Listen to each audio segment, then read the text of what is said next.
कुछ भी बोलने से पहले, कुछ भी शुरू करने से पहले मैं आपको ये सुनाना चाहूँगी।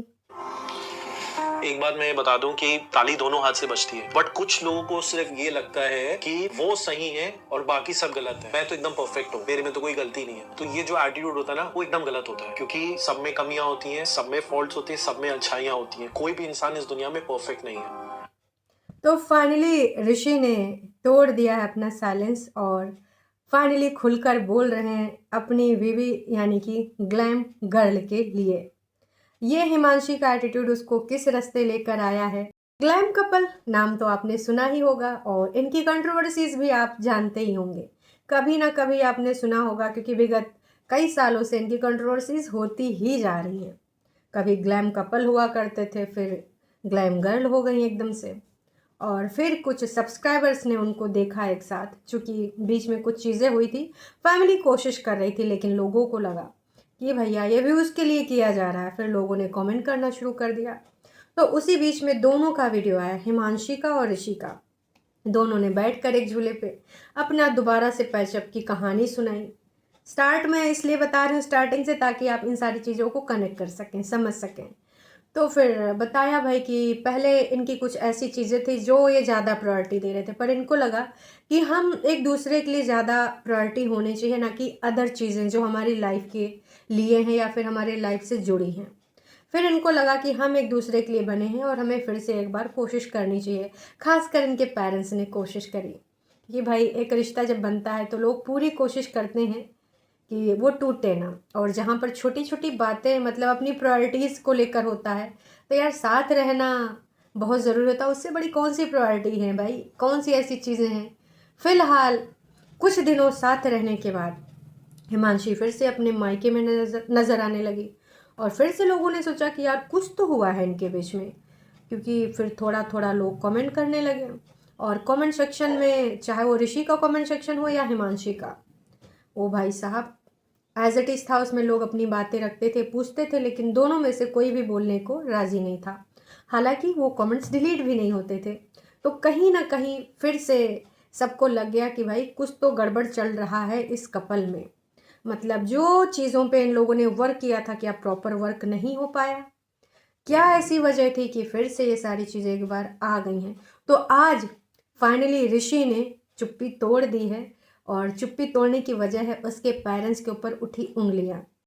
वो पेरेंट्स जो हिमांशी को बहुत सपोर्ट कर रहे हैं, उसको लेकर बहुत ही ज़्यादा सपोर्टिव थे, बहुत ही ज़्यादा केयर करते थे, बहुत ही ज़्यादा मतलब अपनापन दिखाते थे। लोग उनके वीडियोस को देख के कहते थे यार इन लॉज हो तो ऐसे है ना, इतनी फ्रीडम।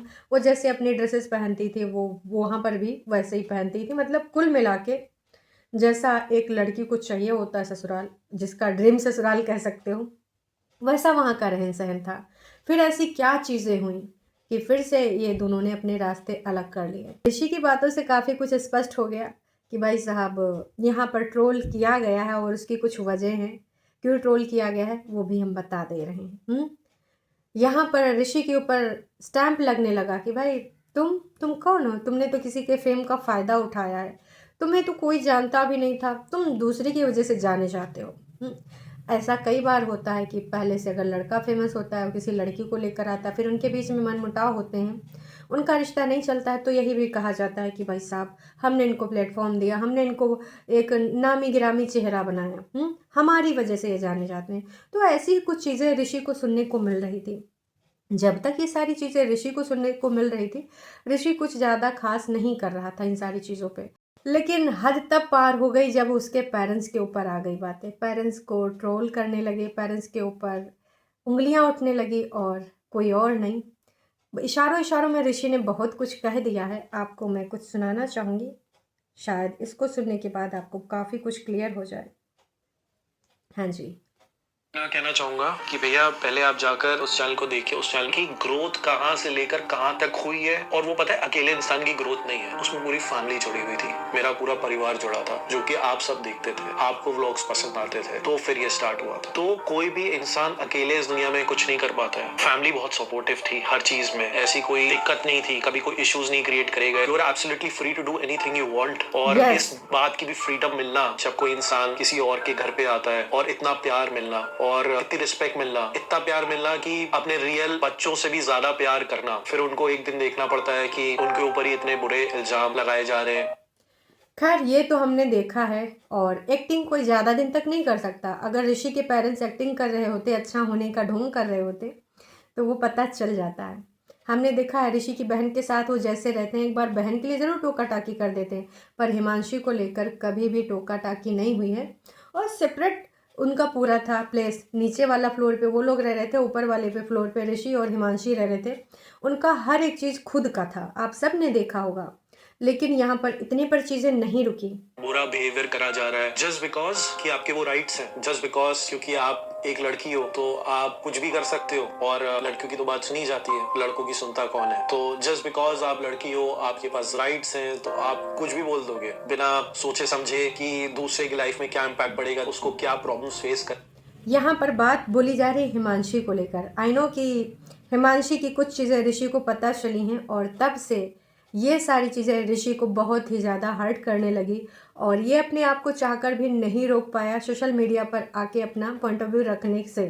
क्योंकि आना तो था ही, सब कह रहे थे कि भाई आज नहीं तो कल, आज नहीं तो कल, और कुछ लोगों को लग रहा था व्यूज़ के लिए। तो व्यूज़ के लिए हर चीज़ नहीं होता, और ऑफ कोर्स ये व्यूज़ के लिए नहीं था। ये बीच में जो इतना साइलेंस था, वो कहीं ना कहीं कुछ कोशिश की जा रही होगी, कहीं ना कहीं कुछ इनपुट देके आउटपुट निकालने की कोशिश की जा रही होगी कि नहीं ये शायद वर्क कर जाए, ये शायद वर्क कर जाए, पर वर्क नहीं हुआ। नहीं पढ़ सकती हैं। एक बात मैं बता दूं कि ताली दोनों हाथ से बजती है, बट कुछ लोगों को सिर्फ ये लगता है कि वो सही है और बाकी सब गलत है। मैं तो एकदम परफेक्ट हूँ, मेरे में तो कोई गलती नहीं है। तो ये जो एटीट्यूड होता है ना, वो एकदम गलत होता है, क्योंकि सब में कमियां होती हैं, सब में फॉल्ट्स होती हैं, सब में अच्छाइयां होती हैं। कोई भी इंसान इस दुनिया में परफेक्ट नहीं है। ये वाली चीज़ ना बहुत सारे लोगों के अंदर होती है, कई लड़कों के अंदर होती है, कई लड़कियों के अंदर होती है, कि नहीं, उनको सिर्फ ये होता है कि वो सामने वालों की गलतियों के ऊपर ही नज़र रखते हैं, उंगलियां रखते हैं। उनको लगता है कि नहीं, मेरे से तो गलती नहीं हो सकती, चूँकि मैं इन्फ्लुएंसर हूँ, मैं बड़ी नामी गिरामी फेस हूँ, मैं इन लोगों को लॉन्च करी हूँ, इन सबको एक प्लेटफॉर्म दी हूँ, वेल नोन फेस बनाई हूँ, तो मेरी गलती हो ही नहीं सकती। शायद यही चीज़ हिमांशी के घर अंदर कर गई है, और कहीं ना कहीं इस चीज़ की सच्चाई हमें पता चल गई है, क्योंकि यहाँ पर क्लियर कर दिया है किसने, इनके पति ने। शायद अब एक्स हो जाएं, एक्स पति, क्योंकि अब चीज़ें वर्क नहीं करेंगी। और ये खुल के ऋषि ने बताया है कि किसी को अगर ये अपने अंदर है कि मेरे से कभी गलती नहीं हो सकती, मैं परफेक्ट हूँ, वो सिर्फ दूसरों की गलतियाँ गिना रहा है, तो बॉस इंसान हैं आप, इंसानों से गलतियाँ होती हैं। अगर आप भगवान होते तो मैं मान लेती कि भाई साहब तुमसे गलतियाँ नहीं होंगी। भगवान ने भी जब इंसान के रूप में यहाँ पर जन्म लिया था, तो मानव के जैसे ही अपने जो है कर्म करे थे। ये नहीं कि एकदम परफेक्ट इंसान बन के, चाहे वो राम भगवान हो, कृष्ण भगवान हो, उन्होंने मानव के जैसे ही। वरना भगवान को 14 वर्ष का वनवास काटने की कोई ज़रूरत थी, आप बताइए? थी? नहीं थी। पर उन्होंने मानव के ही कर्म करे, माता पिता के वचनों की वहाँ पे कदर करी। लेकिन कुछ इंसान सोचते हैं ना जी हम तो बिल्कुल परफेक्ट हैं। तो शायद हिमांशी के अंदर जो ये एटीट्यूड है, यही उनके पतन का और उनके इस रिश्ते को ख़त्म करने का कारण बनेगा।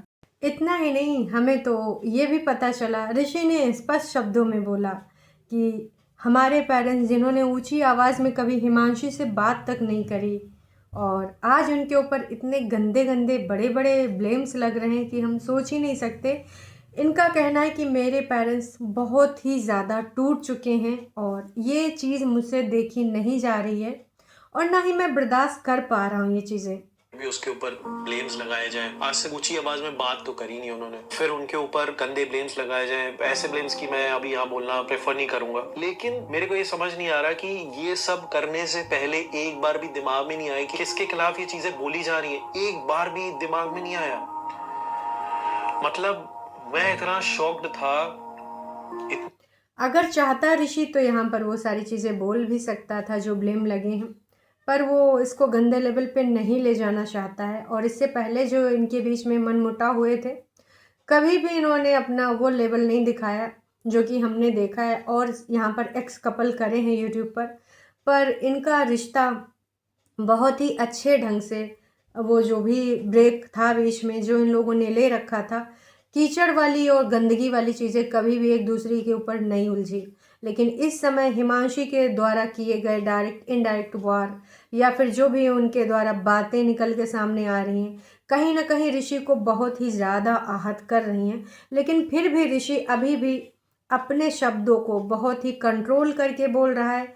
सारे के सारे सब्सक्राइबर सही बोल रहे हैं कि बॉस अब बहुत हो गया, अब तुम अपने रिश्ते को यहीं पर पूर्ण विराम लगाओ, आगे बढ़ो, क्योंकि अब इसमें कुछ नहीं हो सकता।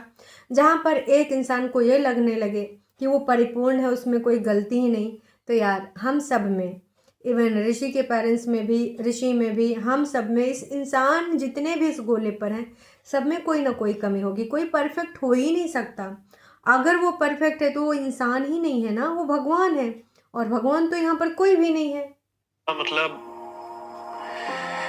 क्या क्या नहीं था यार, क्या क्या नहीं था यार, मतलब बस यही लड़कों की कमजोरी होती है कि लड़के रोते नहीं है, तो सबको लगता है कि हाँ लड़कों की गलती है, और चीजें बहुत मैच्योर तरीके से हैंडल करी जा सकती थी। आपको ऐसा क्यों लगता है कि मैंने कर दिया, और वो भी उल्टा सीधा सब कुछ बोल दिया, उसके लिए आपको लगता है कि आप जीत गए या अपने आप को सेटिस्फाई कर लिया? वाओ, मैं तो उनको ऐसा फील करा दिया, अब करा दिया ऐसा फील, अब खुशी मिल गई, अब दिल में ठंडक मिल रही होगी आई गेस आपको। यहाँ पर आप समझ गए होंगे कि ऋषि के अंदर कितनी सारी चीज़ें भरी हुई हैं, एक तरीके से पूरा गुबार भरा हुआ है, लेकिन फिर भी वो कंट्रोल कर रहा था। और सीधे सीधे यहाँ पर हिमांशी के लिए ही सारी चीज़ें डायरेक्ट की जा रही थी कि अब आपको खुशी मिल गई, अब जब हम डिस्टर्ब हो गए, और तुम यही चाह रही थी कि इनके चेहरों पे वो इम्पैक्ट दिखे, इनकी फैमिली में जो खुशियाँ दिख रहे हैं, जो हैप्पी हैप्पी ब्लॉग आ रहे हैं, घूमने जा रहे हैं, ट्रैवलिंग कर रहे हैं, ये कर रहे हैं, वो कर रहे हैं, वो सारी चीज़ें कहीं ना कहीं हिमांशी को आहत कर रही थी। तो वो जो चाह रही थी ऋषि के अनुसार, वो पूरे तरीके से सक्सेस हो गई हैं। आप सबको क्या लगता है, आपने भी क्या इनको कब से देखना शुरू करा है, शादी के बाद से, या फिर आप उससे पहले भी हिमांशी को फॉलो करते आए हैं? क्योंकि कोई भी ब्लॉगर हो, वो कभी भी ऐसी कोई बात नहीं बताएगा जिससे उसका रियल फेस और रियल चेहरा सामने नज़र आए। वो हमेशा अपना अच्छा ही फेस दिखाने का, अपनी अच्छी चीज़ें दिखाने की कोशिश करेगा, खासकर सोशल मीडिया पे अपनी इमेज को क्लियर करने की कोशिश करेगा। तो आपको क्या लगता है कि जो ऋषि बोल रहा है, वो जो उसके शब्दों में जो नमी है और जो कुछ दबा के बातें भी रख रहा है, पूरी चीज़ें ओपनली नहीं बोल रहा है, तो ऋषि का क्या पॉइंट ऑफ व्यू सही है, या फिर आपको लगता है कि जो हमारी ग्लैम गर्ल हैं हिमांशी, उनके द्वारा जो स्टेप लिया गया वो सही है? आजकल भाई सभी इंडिपेंडेंट हैं, खासकर जब कुछ पैसे कमाने लगते हैं तो उनको लगता है कि हम इसकी क्यों सुने, इसका क्यों बर्दाश्त करें। जो मैं बीच के लोग आपको बोल रहा हूँ, वो सिर्फ आपका फायदा उठाएंगे, आपसे पैसे लेंगे, और कुछ भी नहीं होने वाला। किसी को बिलो द बेल्ट जाकर हिट करना, उसके बारे में गलत सलत चीजें बोलना, अपनी गलतियां ना देखना, और सारी गलती दूसरे इंसान की है। बट ठीक है, कोई बात नहीं, मैं सिर्फ इतना कहूंगा कि कंटिन्यू विद दैट। अगर अभी भी सही लग रहा है, कंटिन्यू विद दैट। मैं सिर्फ अपने यहाँ पेरेंट्स के लिए खड़ा हूँ। शायद मैं ये वीडियो बना भी ना रहा होता अगर मेरे पेरेंट्स के बारे में नहीं होता। तो शायद इसमें बीच में भी कुछ लोग शामिल हैं, और कई बार वो घर के लोग होते हैं, अपने खास रिश्ते होते हैं। कहते हैं यार कि दो लोगों के बीच में लड़ाई झगड़े तभी होते हैं जब कोई तीसरा आ जाता है। अब तीसरे का मतलब ये नहीं कि कोई अफेयर ही हो, चाहे वो घर का कोई सदस्य हो, या कोई रिश्तेदार हो, या कोई दोस्त हो, या फिर कोई यार हो। हाँ, तो ये सारी चीज़ें आपको कहाँ लगता है, कहाँ नहीं लगता, भैया कमेंट करके ज़रूर बात करिएगा। और ऋषि ने बोला भी है कि भाई साहब, अगर आपको सेटिस्फेक्शन मिल रहा है तो आप करते रहो, पर इस मोड़ पे जो तुम लेकर आए हो, आई थिंक वो अच्छा नहीं था। और एक बार हो सके तो अपनी गलतियों पर भी नज़र दौड़ाइए, क्योंकि जब तक हम दूसरों की गलतियां गिनते रहेंगे, कभी हमें अपनी कमी का एहसास नहीं होगा, वो कमियां हमें नज़र नहीं आएंगे। जिस दिन हमें लगेगा कि बॉस यार मेरे में भी गलती हो सकती है, क्या पता मैंने कुछ ऐसा किया हो तो वो ऐसा इम्पैक्ट हुआ हो उन लोगों पे, फिर उधर से ये चीज़ निकल के आई हो, एक बार अगर सोच को कोई देखे तो बात ही दूसरी है।